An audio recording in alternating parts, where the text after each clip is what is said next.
ചെറുപുഴ പഞ്ചായത്ത് CDSന്റെ നേതൃത്വത്തിൽ മൃഗസംരക്ഷണ മേഖലയിലെ ക്ലസ്റ്റർ രൂപീകരിച്ചു.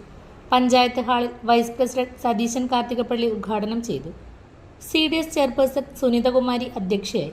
സ്ഥിരം സമിതി അധ്യക്ഷ ലീന വില്യംസ്, പഞ്ചായത്ത് അംഗം TP ചന്ദ്രൻ, ഗീത, സൗമ്യ എന്നിവർ സംസാരിച്ചു.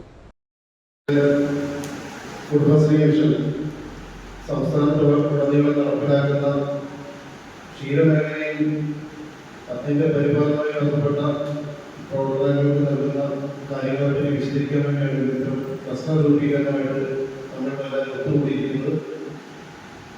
250ഓളം കർഷകരെ രൂപീകരിച്ചുള്ള ക്ലസ്റ്ററാണ് ചെറുപുഴ പഞ്ചായത്ത് നടപ്പിലാക്കുന്നത്.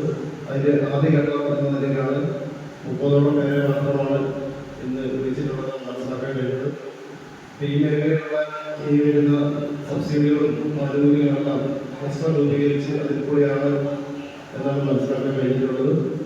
അപ്പം നമ്മുടെ മേഖലയിൽ ക്ഷീരമേഖല വളരെ പ്രതിസന്ധികൾ മുമ്പോട്ട് പോകുമ്പോൾ അതിനനുസരിച്ചുള്ള പദ്ധതികളൊക്കെ കുടുംബശ്രീ മിഷൻ, സംസ്ഥാന സർക്കാരും അതോടൊപ്പം തന്നെ പഞ്ചായത്തുകളെല്ലാം ഇടപെട്ടുകൊണ്ട് ഈ മേഖലയിൽ എങ്ങനെയൊക്കെ പുരോഗതി കൈവരിക്കാൻ കഴിയും അതിനുള്ള പദ്ധതികളും ആസൂത്രണങ്ങളെല്ലാം നടപ്പിലാക്കി വരുന്നുണ്ട്.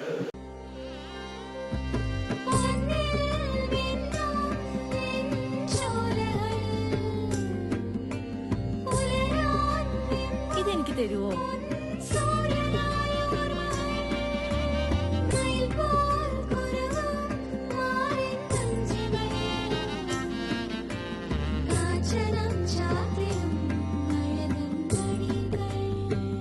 ചില ബന്ധങ്ങൾ പവിത്രമാണ്. കണ്ണും നിറയും മനസ്സും നിറയും. സ്വന്തം ജോസ്കോ ജ്വല്ലേഴ്സ്. ഇനി സംശുദ്ധമായ സ്വർണം ചെറുപുഴയിൽ.